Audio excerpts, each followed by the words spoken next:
My name is David Lory VanDerBeek. I am the Constitution Party's candidate for governor of the state of Nevada in 2014. I'm going to give you the punchline first in this video, and then I'll set all of my reasons forth for the title. This video is a message to all Americans, including those of you who are serving in the military and law enforcement. America is losing all of the freedoms that define it as America. The American dream will come to an end unless we draw the line. Every one of you is going to have to make a decision. Obama is moving to become a dictator. In order to do that, Americans must be disarmed. Our government is preparing legislation to have firearms confiscated, beginning with semi-automatic rifles and military-grade handguns. I'm asking you as Americans to become public and vocal.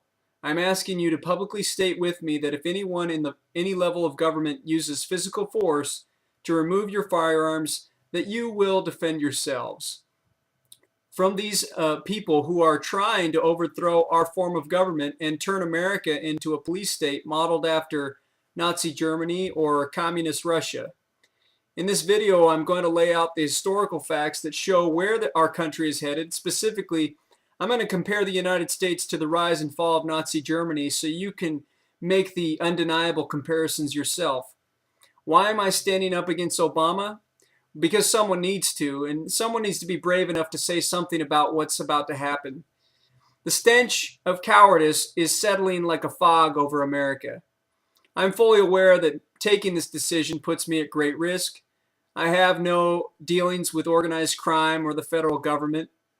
I have a lot going for me personally, and therefore everything to lose. I'm 37 years old, a working professional, working on my PhD. My wife and I are passionately in love. She's a beautiful woman. We have been blessed with 5 wonderful children. She and I have had the talk so that she and our children will be taken care of if anything happens to me. We have a close extended family who support one another. But the bottom line is that I'm a student of history, and we are students of history, so we can see that our nation will collapse if we continue on our current course. Our children will not enjoy a bright future unless we take a stand.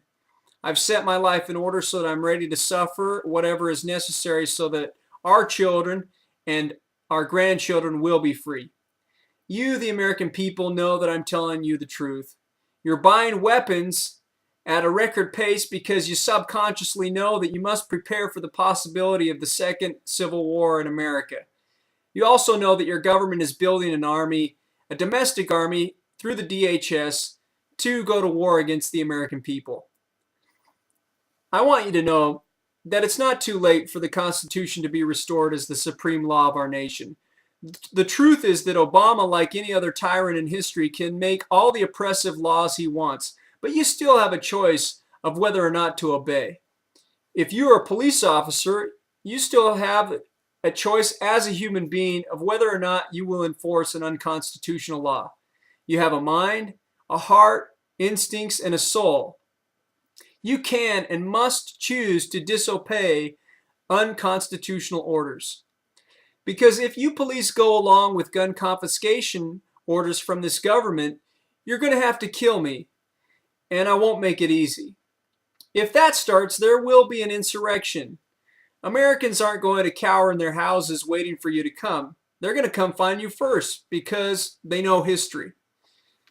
Alexander Solzhenitsyn wrote about what it was like to be in communist Russia when people were being arrested and put in gulags and concentration camps and executed.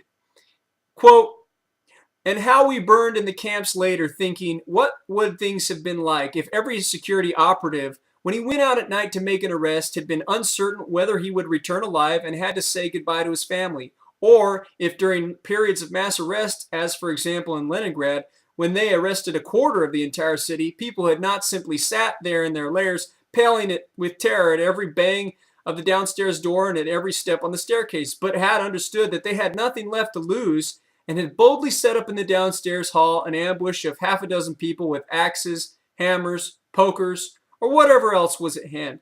The organs would very quickly have suffered a shortage of officers and transport, and notwithstanding all of Stalin's thirst, the cursed machine would have ground to a halt. If we didn't love freedom enough, and even more, we had no awareness of the real situation. We purely and simply deserved everything that happened afterward. Post quote.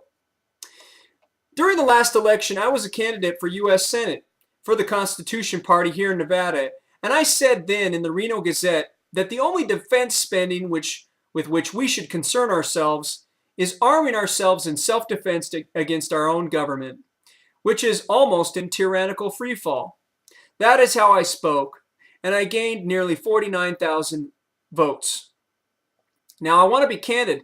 It's not going to take 49,000 armed Americans in Nevada to stop gun confiscation in this state. 300, a few hundred committed people for the Constitution will be enough to stop. I'll be irrelevant. I'm not advocating violence. I'm just describing, I'm doing what I'm supposed to do as a political leader. I'm describing the past, the present, and the future. You can put me in jail, but people will come for me. You can kill me, but then people will come for you. Personally, now I've prepared for whatever comes. I'm ready. Recently, we were told as Americans that one gunman killed 27 people in Newtown, Connecticut. There is no proof whatsoever of that government propaganda. There is no video footage. There are no photos. So I did what a leader should do. I issued a public statement listing many of the contradictions of the government's story and how that shooting is being used as the 9/11 against our Second Amendment. This video is called Did Obama Order Sandy Hook Shooting to Get Your Guns? Nevada Governor 2014, David Lory VanDerBeek.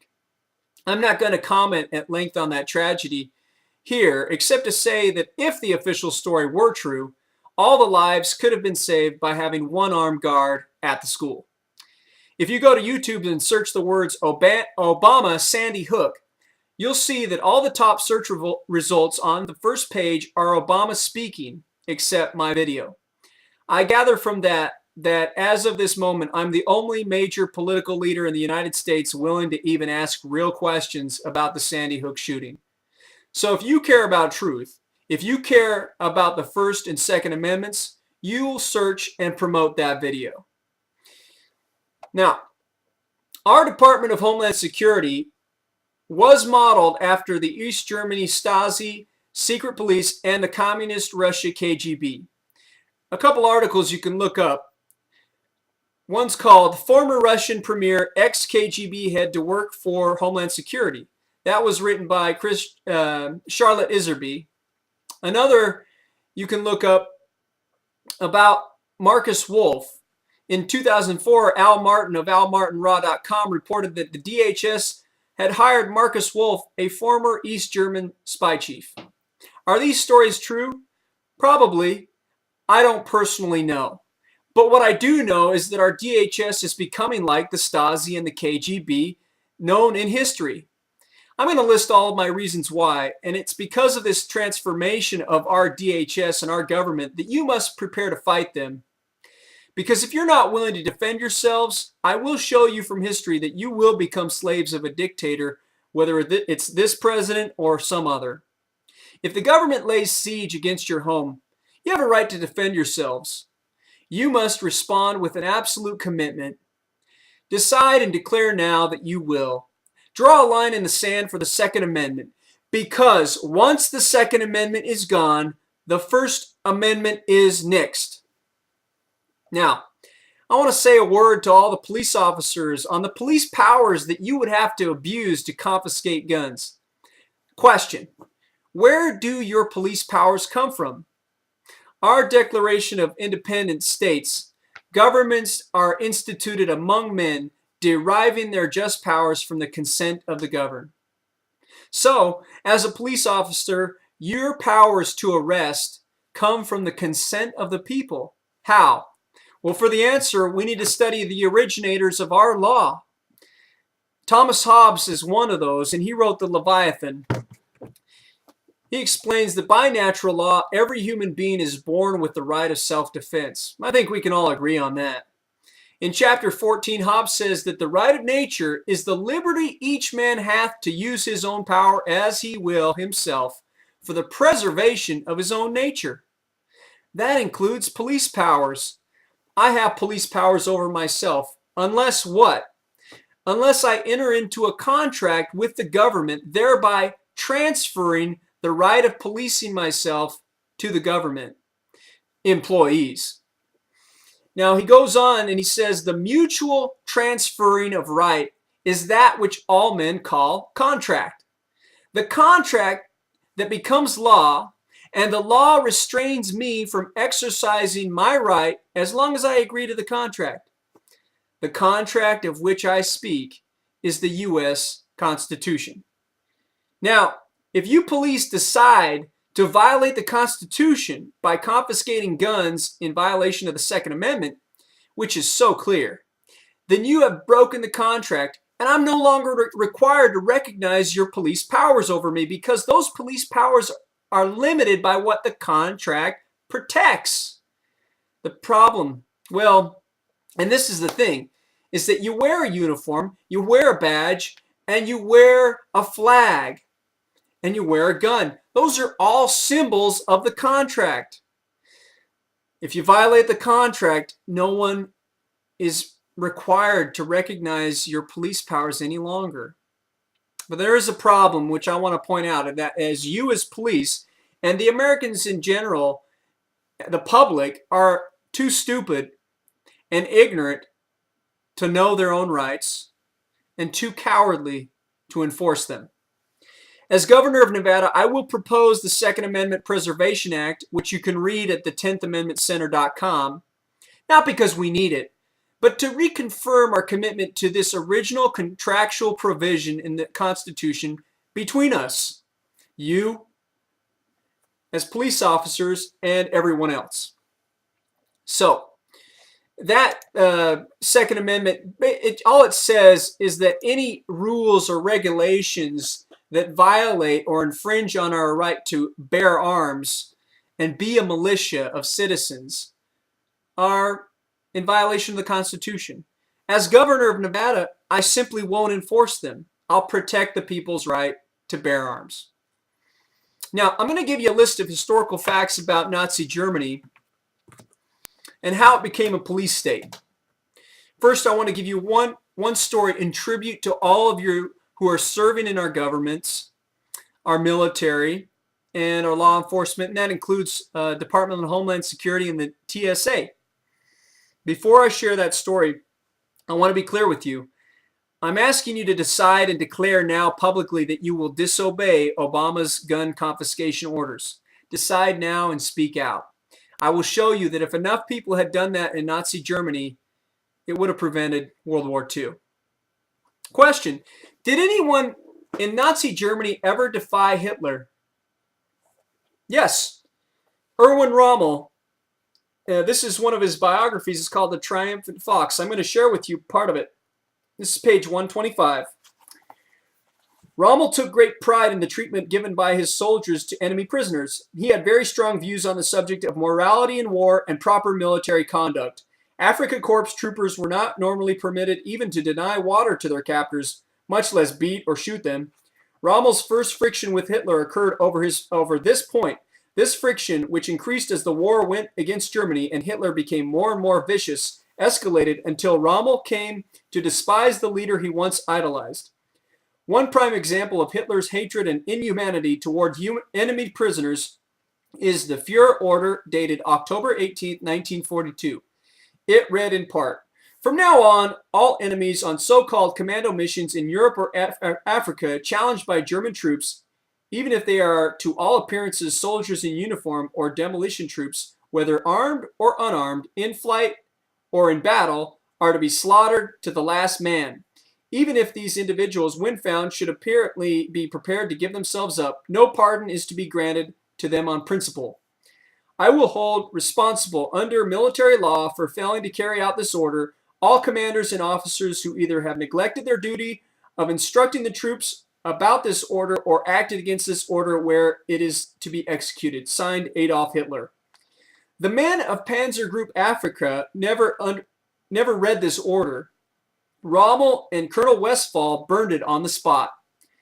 This was a man who had spent 30 years in the German army, who accepted the principle of unquestioning obedience, and who demanded that his own men follow his orders without question or comment, burning an order that he was obligated by Nazi military law to pass on.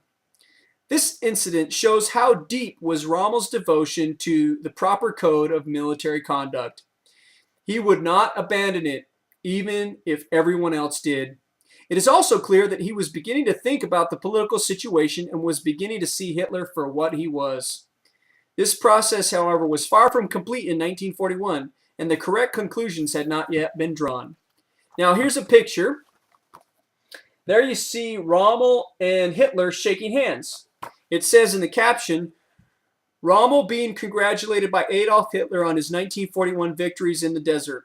Rommel's relationship with Hitler soured in 1942, and by 1944 he was actively plotting the Fuhrer's overthrow. Okay. So there you have a historical example of a real man, a real adult, a real patriot. Even though he was serving in the military, he was not a Nazi.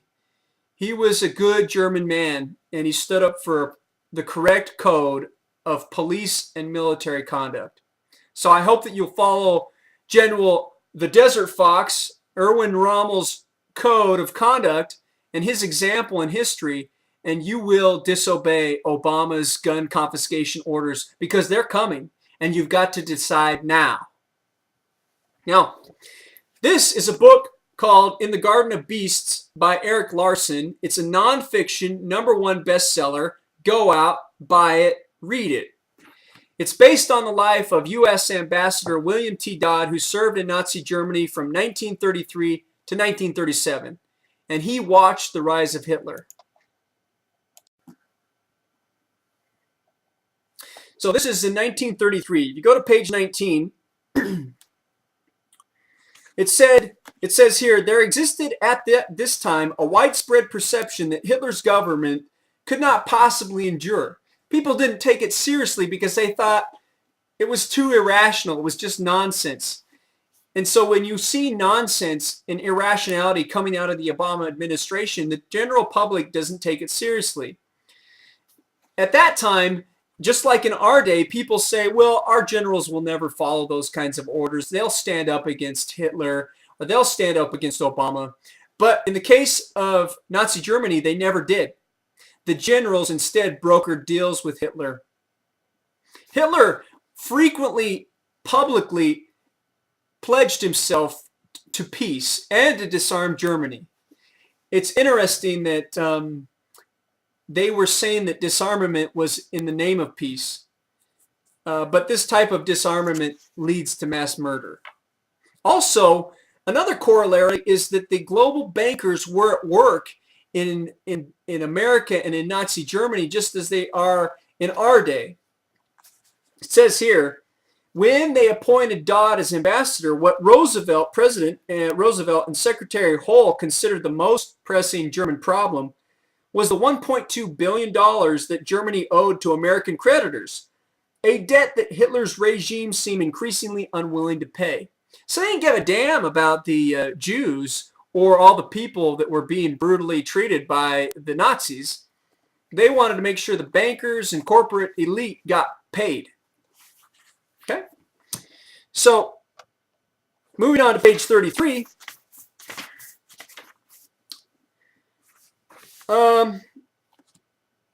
When the reports of the violence got to America from Nazi Germany, everybody believed that they were exaggerated, that no modern state could behave in such a manner. In other words, you're saying, well, there could be no concentration camps in America today. Obama would never do such a thing. Well, they said the same thing back in Nazi Germany, and you see how that worked out. Moving on to page 47. This is interesting because today, as in that day, well, in that day, the Nazis used the fears of terrorism to suspend civil liberties. Does that sound familiar? Yeah, but instead of Al-Qaeda, it was the Bolsheviks. one of the things that happened is that Göring's men and Hitler's associates burned Germany's Reichstag. Now, they didn't burn it down. It still could have functioned, and that's one of the things that Dodd and his family noted, is that the Reichstag is the equivalent of our Congress. And so what Göring's men did, if I'm saying his name wrong, sue me, Göring, who was the head of the Luftwaffe, those men burned it. It still could have functioned as a Congress. It could have been rebuilt, but they chose not to do that because it consolidated emergency powers in the chancellor, which was Hitler. But they blamed the fire on communists, and they had a trial, and one of them was condemned to death. But others spoke out, and it was evident, even in Germany at the time, that the official story was a lie. Today, all bad events seem to be blamed on Al-Qaeda. And so when you read of terrorist attacks, these are staged by our own government the same way the Nazis staged the Reichstag fire. They're all fake, like the Sandy Hook shooting. The Sandy Hook shooting is the Reichstag fire for our Second Amendment. Now this is interesting. Joseph Goebbels was the Nazi head and a friend of Hitler. He was the head of the Ministry of Propaganda, or so to speak. He would give them all the stories. He would tell the news. He controlled the news and the media. So the government takes over your media. Sound familiar? And tells them what to report and what not to report. This was Goebbels' opinion of his own people. He said, Berlin was, he wrote, a stone desert filled with sin and corruption and inhabited by a populace born to the grave with a smile. Now, I'm going to link a speech. That's what he thought of his own people. And I'm going to give you a link to a speech by Goebbels in which he is working the people up into a lust for war. Obviously, he doesn't care about his own people. He thinks they're good for the grave. He thinks they're sinful and corrupt. So if he really believed that about his people, he wouldn't care if they died in war. All right.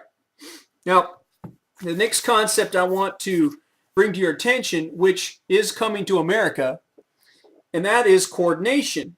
Now, in Germany, they called it Gleichschaltung. And it meant coordination to bring citizens, government ministries, universities, and cultural and social institutions in line with the Nazi beliefs and attitudes. So we're talking Hollywood, we're talking the news, we're talking the schools, the universities, we're talking all the government agencies. They're all being politicized. Okay? Now, coordination it's interesting because it occurred with astonishing speed, even in sectors of life not directly related or targeted by specific laws, as Germans willingly placed themselves under the sway of Nazi rule, a phenomenon that became known as Selbstgleichschaltung, or self-coordination. Change came to Germany so quickly that across a wide front of German citizens who left the country for business or travel returned to find everything around them altered, as if they were characters in a horror movie who come back to find the people who were once their friends, clients, patients, and customers have become different in different ways, hard to discern. So they would be quite shaken, and it was interesting. And they would even put the Nazi swastika on candies. So that's coordination. Now,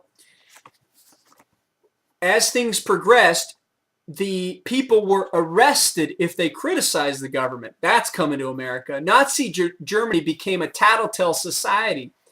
Citizens would denounce one another. It is estimated of these accusations from one citizen to another that 37% arose not from heartfelt political belief, but from private conflicts, with the trigger often breathtakingly trivial. In October 1933, for example, the clerk at a grocery store turned in a cranky customer who had stubbornly insisted on receiving 3 pfennigs in change. The clerk accused her of failure to pay taxes. Germans denounced one another with such gusto that senior Nazi officials urged the populace to be more discriminating as to what circumstances might justify a report to the police. Hitler himself acknowledged, in a remark to his Minister of Justice, "We are living in an era, in a sea of denunciations and human meanness." So Hitler even thought his people were mean-spirited. Okay? Again, another example of a leader not thinking much of his own people. You see, Hitler wasn't the problem. It wasn't just Hitler. Any more than Obama is the problem. We are the problem. Every one of us. The DHS, the TSA, and the police, they're just ordinary people. You're just ordinary people. Just as the secret police or the Gestapo, the Nazis, were just ordinary people. In private life, Hitler was prosaic and dull. He was described as extremely gentle. You see, he wasn't the one out there doing the beatings and the torturing. But other people, they would got those orders and they sure went ahead and followed them. This is on page 117. Speaking of the Gestapo, its agents or specialists were not the sociopaths of popular depiction. Robert Galately found. Most of them were neither crazed, demented, nor superhuman, but terribly ordinary. Now, he goes on, the Gestapo enhanced its dark image by keeping its operations and its sources of information secret. Out of the blue, people received postcards requesting that they appear for questioning. These were uniquely terrifying, despite their prosaic form. Such summonses could not be discarded or ignored. They put citizens in the position of having to turn themselves in at the most terrifying of buildings to respond to charges of offenses about which they likely had no inkling, with the potential, often imagined, but in many cases quite real, that by day's end they would find themselves in a concentration camp under protective custody. Now, they called it protective custody, and that's what the National Defense Authorization Act does in our country. What the Nazis called protective custody, we've called indefinite detention. So now, initially, there was conflict between government agencies. The Gestapo under Rudolf Diels opposed the violence by the SA or stormtroopers at times, and they even released, Rudolf would release their prisoners. But eventually, Diels was forced out and replaced by Himmler, who was very violent, and he was originally a chicken farmer, just as a side note. But Diels' downfall was that he bought into the notion that government violence and terror were important tools. On page 118, he said, "The value of the SA, the stormtroopers, and the SS Gestapo, seen from my point of view, Inspector General responsible for the suppression of subversive tendencies and activities, lies in the fact that they spread terror." That is a wholesome thing. So in Diels' view, violence and terror were valuable tools for the preservation of political power. He bought into that. He drank the Kool-Aid. Eventually, darkness overtook the whole government in Germany, not just Hitler. Diels feared for his life. He told stories about how everyone, let's see here, it says on page 119, everyone in the Nazi hierarchy distrusted everyone else. How Göring and Goebbels loathed each other and spied on each other. How both spied on Diels, and how Diels and his men spied on them in return. So there began to appear in a vast and complicated network of espionage, terror, sadism, and hate, from which no one, official or private, could escape. Not even Diels. All right. Now, page 150. Speaking of Ambassador Dodd, he said initially, "I had no delusions about Hitler when I was appointed to my post in Berlin. But I had at least hoped to find some decent people around Hitler. I am horrified to discover that the whole gang is nothing but a horde of criminals and cowards. See, Obama isn't just a pawn, and no dictator is. They are a piece of a machinery, and that machinery gets out of control.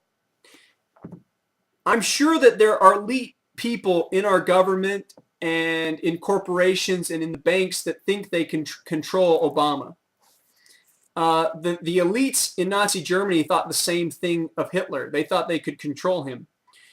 Franz von Papen, who was the vice chancellor, he was the protege of President Hindenburg. See, Hindenburg appointed Hitler as chancellor. And many people in Germany saw that Hitler was a problem, but they chose the path of cowardice.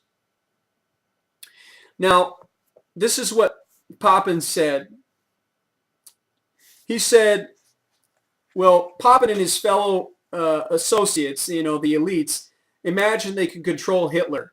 He said, I have Hindenburg's confidence. Within 2 months, we will have pushed Hitler so far into a corner that he will squeak. It was possibly the greatest miscalculation of the 20th century. And as historian John Wheeler Bennett put it, not until they had riveted the fetters upon their own wrists did they realize who indeed was captive and who was captor. So, dictatorships are unstable. And dictatorships believe their own fairy tales. Ambassador Dodd had to publicly confront Vice Chancellor Papen on why we as Americans entered World War I. And Papen was so overcome with the fanciful thinking that occurs when people are drunk with power. If you go to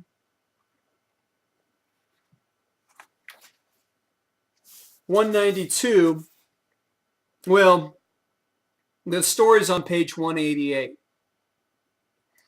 where they have this public disagreement as this reporter Schultz is asking questions. And even though Dodd himself was a pretty mellow guy, he stood up because he was a history professor and corrected the chancellor in public. And it says here that Messerschmitt, who was one of our other officials there, he observed that even smart, well-traveled Germans will still sit and calmly tell you the most extraordinary fairy tales. So there was a collective stupidity in Germany among their own elite. I mean, they come to believe in their own power as if it's legitimate, as if this state or this thing can continue on. And you see that in the spending of our government, for example. They really think that their fairy tale power can carry on. But this, you would think, one of the things that you might conclude is that Papen would have hated Dodd after he was publicly called out, but actually the opposite happened. This is page 192. Instead of embittered estrangement between Dodd and Papen, there grew a warm and lasting association. From that day on, Sigrid Schultz observed, Papen himself cultivated the friendship with Ambassador Dodd with the greatest assiduity or persistence. Papen's behavior toward Schultz also improved. He seemed to have decided, she wrote, that it was better to display his Sunday manners toward me. This, she found, was typical of a certain kind of German. Whenever they come up against someone who will not stand for their arrogance, they climb down from their perch and behave, she wrote. They respect character when they meet it. And if more people had shown firmness to Hitler's handymen, Papen and his acolytes in everyday contacts as well as in big affairs of state, the Nazi growth could have been slowed up. So they realized that even back then. You know, the problem is the longer you let this police state grow in America, the worse it's going to become. The TSA and police will become more perverted because perverts will seek the jobs in those agencies where their perversions are protected. This is on page 251. The Nazis realized the same things. This is the head of the Gestapo, Rudolf Diels, before he was forced out because he was not harsh enough. Listen to this. If you're not harsh enough or ruthless enough in a police state, somebody more ruthless will force you out.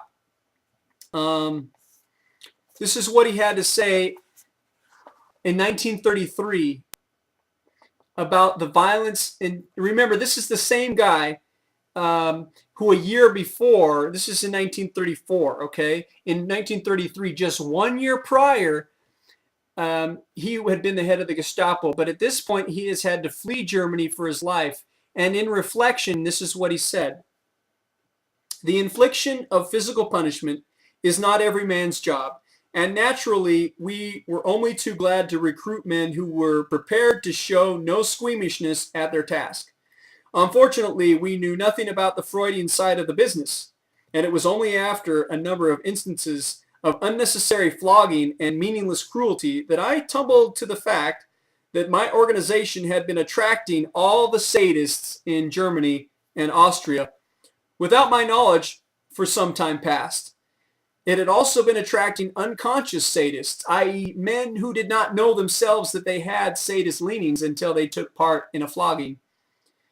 For it seems, and finally it had been actually creating sadists. It seems that corporal chastisement ultimately arouses sadistic leanings in apparently normal men and women. Freud might explain it. So, as you allow the TSA and the DHS become more brutal in the airports, and I'm going to share a couple stories of that, they're going to become worse, and the people who would normally be in prison for crimes of violence will actually get jobs in those agencies. So here's a good example of that. This is a headline you can search.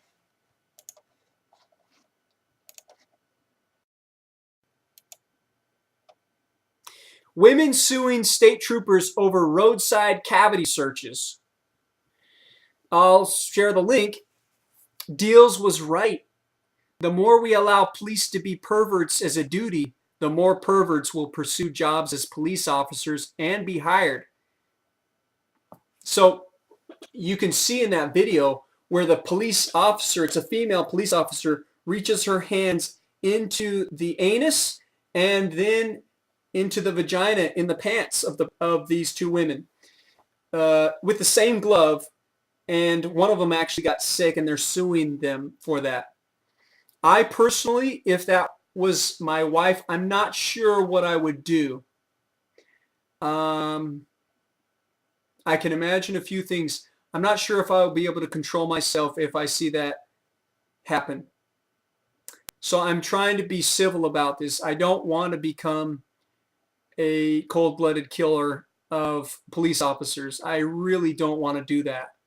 That's why I'm speaking out, because it's accessing, these kinds of stories are accessing a dark part of my personality, and they're causing me to speak out. And I'm speaking out for peace because I want to prevent violence. I don't want to have a civil war in America, but I want you to know, if police are determined to treat women with roadside cavity searches, I will gather like-minded individuals. I will go out by myself if I have to, and I will do what needs to be done to bring a stop to it, whatever's necessary. Now I want you to contrast that story with this story. Female trooper who pulled over speeding cop fears for her life. So you have a police officer who pulls over another police officer who is breaking the law. The cop she pulled over was allegedly a serial speeder. She caught him going over 120 miles per hour, and his only excuse for driving so recklessly was that he was late for his second job.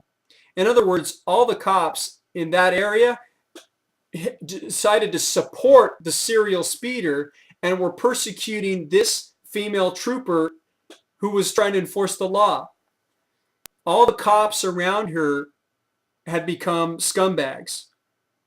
Because what happens in Nazi Germany and is happening in our country, if there is a good person in the government or a good cop, then all the bad ones are forcing them out, like this woman. It's a culture of corruption that we face in law enforcement. And these kinds of criminals, once they get these government jobs, they are above the laws that they enforce on us. But there are still good cops like this woman, and you need to get this story and you need to support her. Now, I interjected those things. Let's go back to Nazi Germany and the Garden of Beasts. On June 17th, 1934, von Papen agreed to speak out against Hitler. So that's on page 284. This is what he said. The government is well aware of the selfishness, the lack of principle, the insincerity, the unchivalrous behavior, the arrogance which is on the increase under the guise of the German Revolution. If the government hoped to establish an intimate and friendly relationship with the people, he warned, then their intelligence must not be underestimated, their trust must be reciprocated, and there must be no continual attempt to browbeat them. The German people, he said, would follow Hitler with absolute loyalty, provided they are allowed to have a share in the making and carrying out of decisions. Provided every word of criticism is not immediately interpreted as malicious, and provided that despairing patriots are not branded as traitors. The audience reacted as if its members had been waiting a very long time to hear such remarks. As Papen concluded his speech, the crowd leapt to its feet. The thunder of applause, Papen noted, drowned out the furious protests of the uniformed Nazis in the crowd. Historian John Wheeler Bennett, at the time a Berlin resident, wrote, quote, it is difficult to describe the joy with which it was received in Germany. It was as if a load had suddenly been lifted from the German soul. The sense of relief could almost be felt in the air. Papen had put into words what thousands upon thousands of his countrymen had locked up in their hearts for fear of the awful penalties of speech. So, Papen gave the speech. He was close to Hindenburg. They could have turned things around. The people supported the message, but it was too late. Hitler, Göring, Himmler, and Goebbels decided then was the time to move. They claimed in an official news story that there was a group of terrorists in the government posing as Germans who had planned a coup.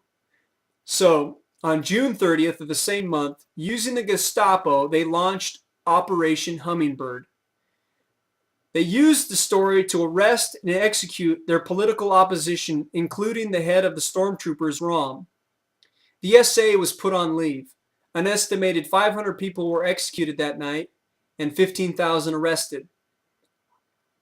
Papen and his family were lucky to escape with their lives. You see, the DHS and the TSA are our corollary to Nazi Germany's stormtroopers. Eventually, if America becomes a dictatorship, the DHS and TSA will be purged, including executions of any remaining internal patriots. So don't think that you can work in DHS and TSA and quietly be a good guy on the inside. They will identify you and you will be put on a hit list. The outside nations accepted the official story of Hitler, but as they studied the facts, they learned differently. This is on page 334.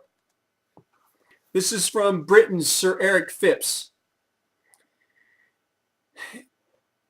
He came the closest to understanding the true message of the Rom Purge, the light night of the long knives. The killings demonstrated in what should have been in unignorable terms how far Hitler was willing to go to preserve power. Yet outsiders chose to misinterpret the violence as merely an internal settling of scores, a type of gangland bloodbath redolent of Al Capone's St. Valentine's Day Massacre, as historian Ian Kershaw put it. They still thought that in the business of diplomacy, they could deal with Hitler as a responsible statesman. They still thought they could deal with Obama, Hillary Clinton, Valerie Jarrett, Janet Napolitano as responsible statesmen. The next few years would provide a bitter lesson that the Hitler, that the Obama, that the Clinton, that the Jarrett, that the Napolitano conducting foreign affairs was the same one who had behaved with such savage and cynical brutality at home on 30 June 1934. Rudolf Diels, in his memoir, acknowledged that at first he also missed the point.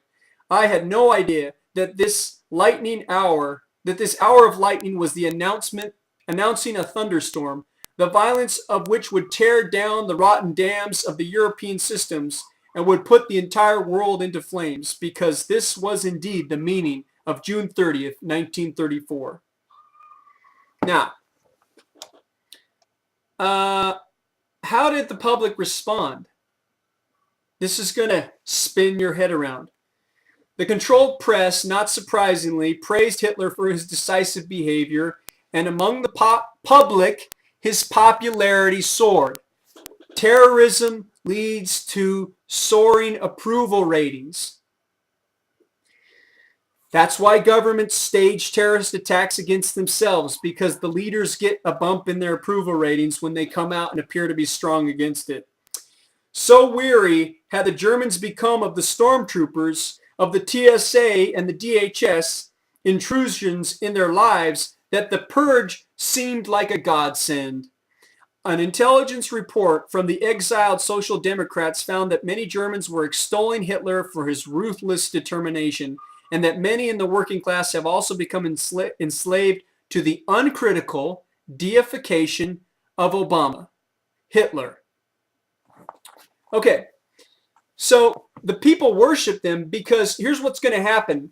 Obama is going to use you, the TSA and the DHS and the police, because he wants you to be bad, so that eventually he knows this story, so that eventually he can demonize you, purge you, kill you, clean you out, and appear as a hero once again,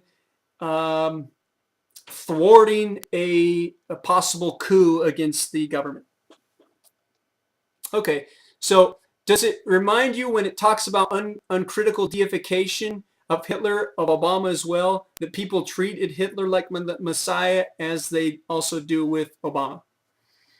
Now, what happened to von Papen, the man who gave that speech against them? He wasn't executed because he was close to the president, but he was forced to resign, and he was sent to Austria as ambassador. Don't think of von Papen as a victim, though. He was also an authoritarian ruler, but he just wasn't as ruthless as Hitler. That's the progression of tyranny, survival of the most evil. Now, Ambassador Dodd, I want to say a few words in tribute to him. He was prosaic. He was kind of dull. He was a professor of history at the University of Chicago. He wasn't rich. He wasn't elite. And for that, he was very much disliked by most people in the U.S. Foreign Service, who eventually forced him out. He would have continued on until 1938 if he hadn't been replaced. But in the end, he was absolutely right about Hitler. These are tributes to him. Dodd was years ahead of the State Department in his grasp of the political as well as the moral implications of Hitlerism, and paid the penalty of such understanding by being virtually removed from office for having the decency and the courage alone among ambassadors to decline to attend the annual Nuremberg celebration, which was a glorification of Hitler. Messerschmitt applauded Dodd's clarity of vision. Quote, I often think that there were very few men who realized what was happening in Germany more thoroughly than he did. And certainly there were very few men who realized the implications for the rest of Europe and for us and for the whole world of what was happening in the country more than he did. The highest praise came from Thomas Wolfe. he said, Ambassador Dodd had helped conjure in him a renewed pride and faith in America and a belief that somehow our great future still remains. The Dodd's house in Berlin had been a free and fearless harbor for people of all opinions, and people who live and walk in terror had been able to draw their breath without fear and speak their minds. This I know to be true.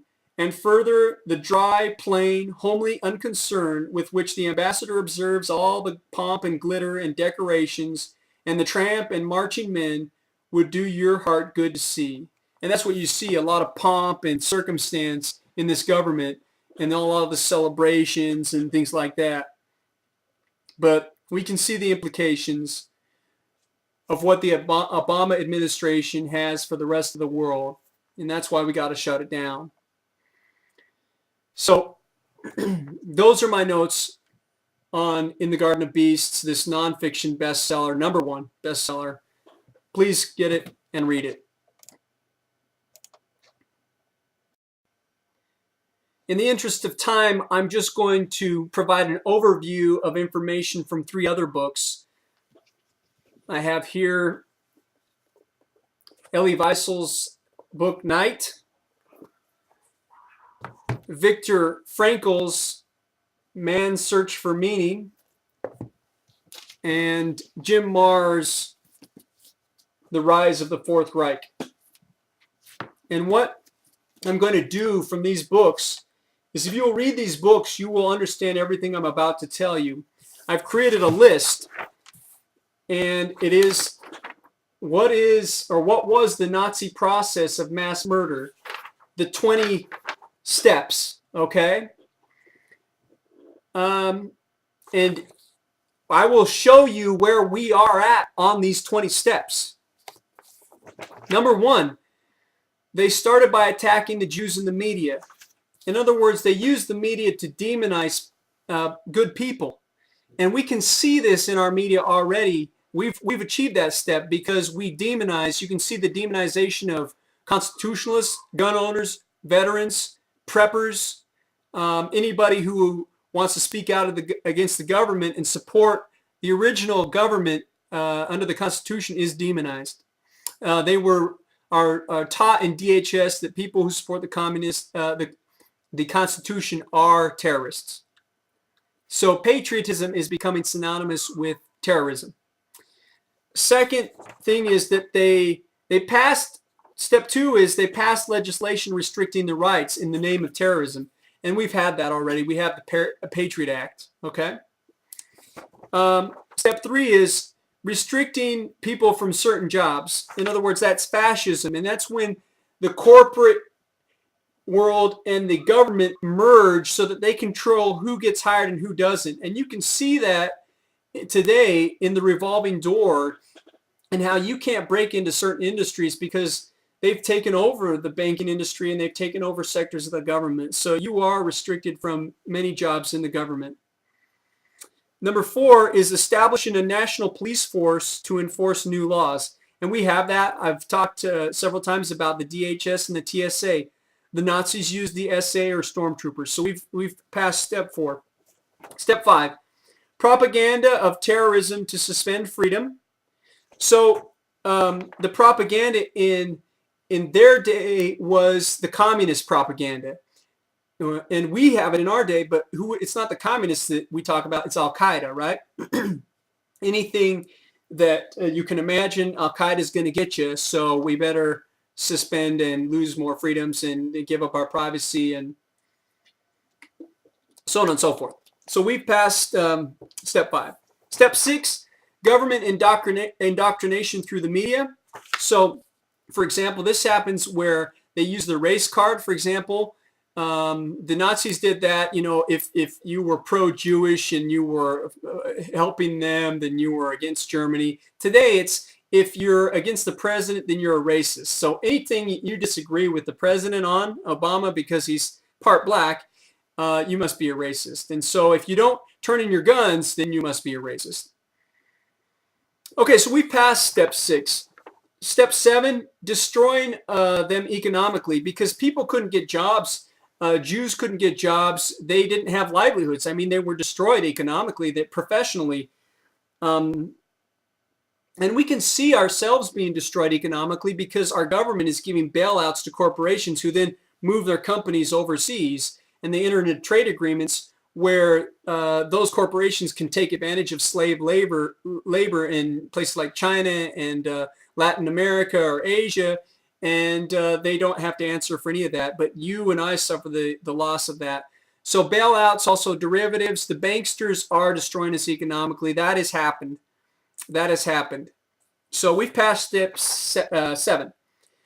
Step 8 is random beatings and arrests. TSA and NDA police violence. You can see the uptick in violence and sexual assault by law enforcement or government agencies. So you're seeing the randomness of it. Sometimes they do it, sometimes they don't. Okay, so that's step 8, and we are past that. And that's what was happening in Nazi Germany. Sometimes they would back off, sometimes they would really push, but they really hurt people. And you can see that now, why I pointed out that video of that state trooper in Texas going right into the pants of that woman. Step 9 is disarmament of the citizens, disarming you. So you are here. That's where you're at. Step 9. So are you going to be disarmed or not? This is the process. I'm going to tell you what comes after disarmament historically. So after you're disarmed, then they have full control, freedom of speech, because if you don't say what they want to say, you're on the step 10 and they arrest you and you disappear. Step 11 is once they have full control of the military, the Nazis, what they did is they would move people out of their homes into government neighborhoods. Okay, so they would close off sections of the city. And that would leave the homes empty, which was nice for the Nazis because then they would confiscate all the property.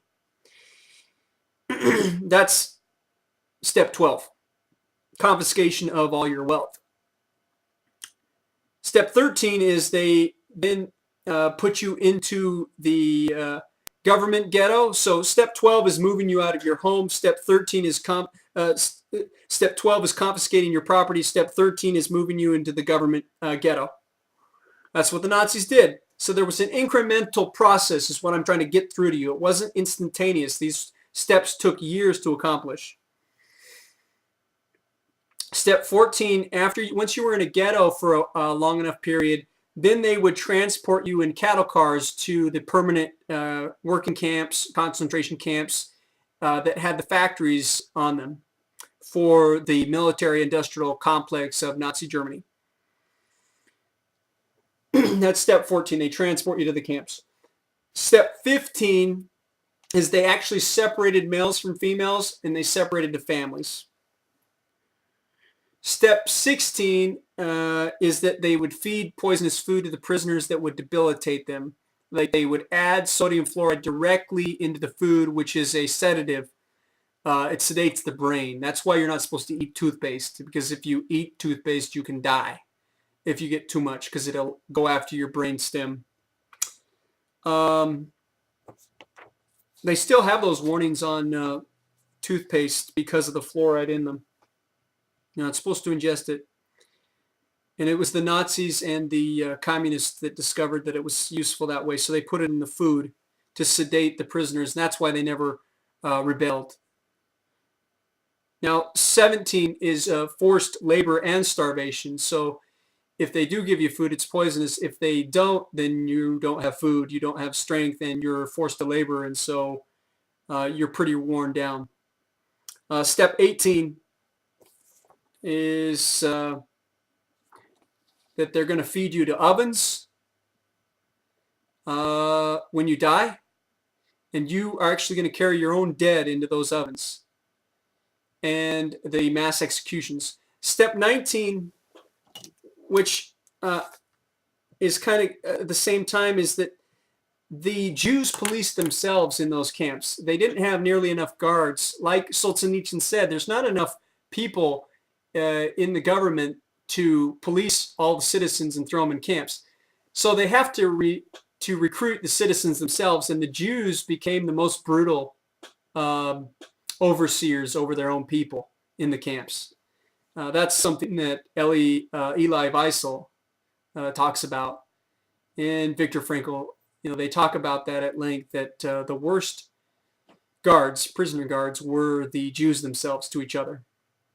And then step 20 is that they took children, adults, men, women, and the Nazis were very scientific, and so they did eugenics and all sorts of experimentation. They did sterilization programs on their own population. If you were disabled, they would sterilize you. If you're mentally retarded.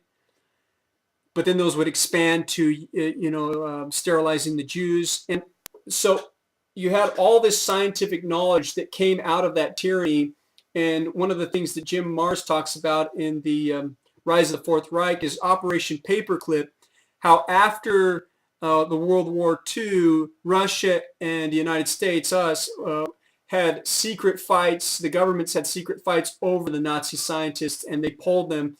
And so it was a secret operation called Operation Paperclip, by which our CIA got Nazi scientists, murderers and killers and psychopaths, and brought them here and their research. Some of that was used by Alfred Kinsey in his study in human sexuality, specifically the information that they couldn't obtain legally, which involved pedophilia and sexually abusing children and a lot of the sexual violence, those kinds of pieces. He could lift that research from the Nazi researchers. Other couple of things I just want to point out. So those are the 20 steps, and we're about halfway. Okay. So the American bankers provided financing for the rise of both Hitler and Lenin, and that's why they wanted to send ambassadors to them to get them to pay back. American bankers have never feared communism or fascism because they controlled them through international finance, and British bankers are also that way too. The question is, where does this all stop? Well, it stops wherever you start to fight back. Now, there's an article in the Warrior Times that I'll link to.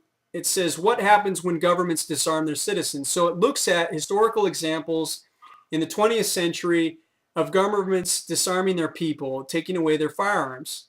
1911, Turkey disarmed its citizens, and between 1915 and 1970, they murdered 1.5 million Armenians. 1929, Russia disarmed its citizens, and between 1929 and 1953, they murdered 20 million Russians.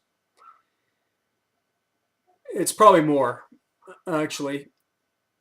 1935, China disarmed its citizens, and between 1948 and 1952, they murdered 20 million Chinese. So it's probably more like 60 million Chinese. 1938, Germany disarmed its citizens, and between 1939 and 1945, they murdered 16 million Jews. I think it's more like 6, but 16. Okay, we can argue about that. 1956, it's still a lot. Cambodia disarmed its citizens, and between 1975 and 1977, they murdered 1 million educated people. 1964, Guatemala disarmed its citizens, and between 1964 and 1981, they murdered 100,000 Mayan Indians.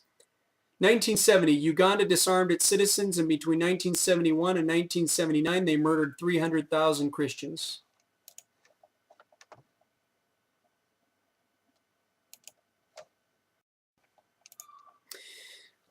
También, I also want to say a word to Hispanics and Latinos, so bear with me. I'm just going to say this quickly in Spanish so that it can be shared. También quiero hablar a los hispanos y latinos. Ustedes saben que tuvimos una guerra de revolución aquí en los Estados Unidos para ganar nuestra libertad. Ustedes conocen bien la corrupción que hay en los gobiernos de sus países, como en México, Guatemala, Colombia, lo que sea, donde sea. Todos los gobiernos hoy, incluyendo los Estados Unidos, son corruptos y por eso ellos quieren tomar nuestras armas. Y ustedes saben que no pueden defenderse sin armas en contra de un gobierno que tiene todas las armas. Los Estados Unidos están en peligro de caer en una guerra nueva para ganar nuestra libertad de nuevo. Necesitamos unirnos para preservar la Constitución como la ley de esta nación. Y también podemos juntarnos y unirnos a liberar la gente en los países por el sur, en México y americana y latinoamericana. Basically, essentially what I said is that the Latin and Hispanic people know that we need to have arms to defend ourselves against government corruption, and those people know very well the history and nature of government corruption. And in closing, I simply want to say that I am David Lory VanDerBeek.